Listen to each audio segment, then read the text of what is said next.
મારું નામ અભિકુમાર અશ્વિનભાઈ આહિર છે. હું પ્રાથમિક શાળા નાના સંજામાં 6થા ધોરણમાં ભણું છું. આજનો મારો વિષય છે ભૂમિ સ્વરૂપો.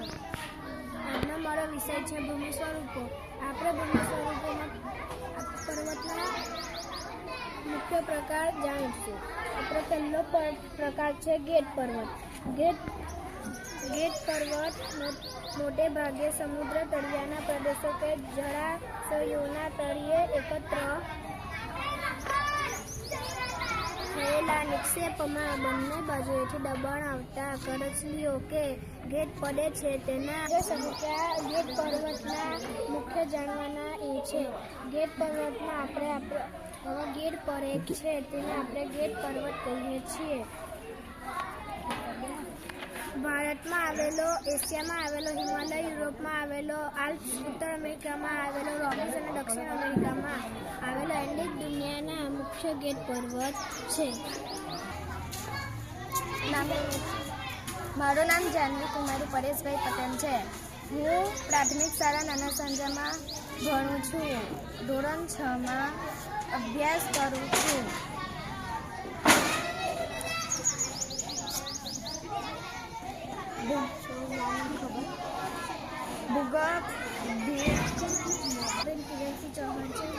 પ્રાથમિક શાળા નાના સંજામાં ભણું છું.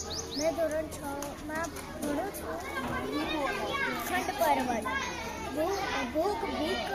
બળોના લીધે બે ભૂમિ ખેંચના દબાણમાં લાગે છે ત્યારે તેમાં તિરાડ કે ફાટ પડે છે. આથી આજુબાજુના ભાગમાં બેસી જાય છે. વચ્ચેના ભાગ સ્થિર રહે છે. તે ખંડ પર્વત અને નીચેના બેસી જતા ભાગ ફાટથી રચાય છે. જર્મનીનો હોસ્ટ પર્વતનું શ્રેષ્ઠ ઉદાહરણ હોવાથી ખંડ પર્વતને હોસ્ટ પર્વત પણ કહેવામાં આવે છે.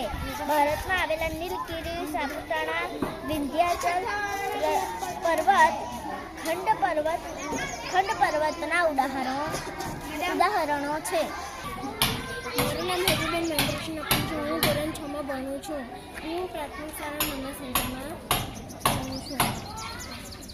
જ્વાળામુખી પર્વત. જ્વાળામુખી ફાટતા પ્રોટેક્શન નથી બહાર ફેંકતા પ્રવાહથી શંકુ આકારે જમા કરતા તે જ્વાળામુખી પર્વત બને છે.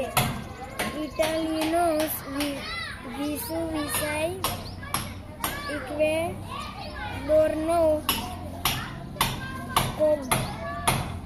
કોટોપાક્સી,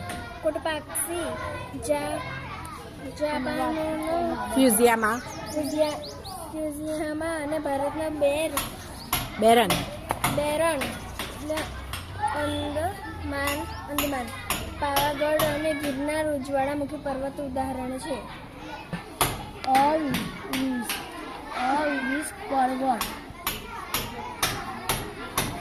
ઘસારાના કુદરતી બળો સામે ટકી રહેતા શેષ ભાગોમાંથી અસ્તિત્વ પર્વત બને છે.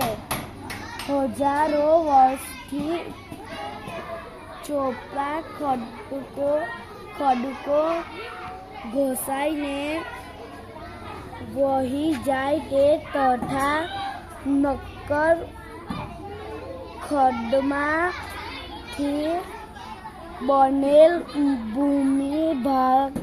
ભૂમિભાગ ઊંચા ભૂમિખંડ તરીકે ટકી રહે છે. તેને જ અવિષ્ટ પર્વત કહેવા. ભારતમાં અરવલ્લી, નીલગિરી, પારસનાથ, રાજમહલ તથા પૂર્વઘાટ અવિષ્ટ પર્વતના ઉદાહરણો છે.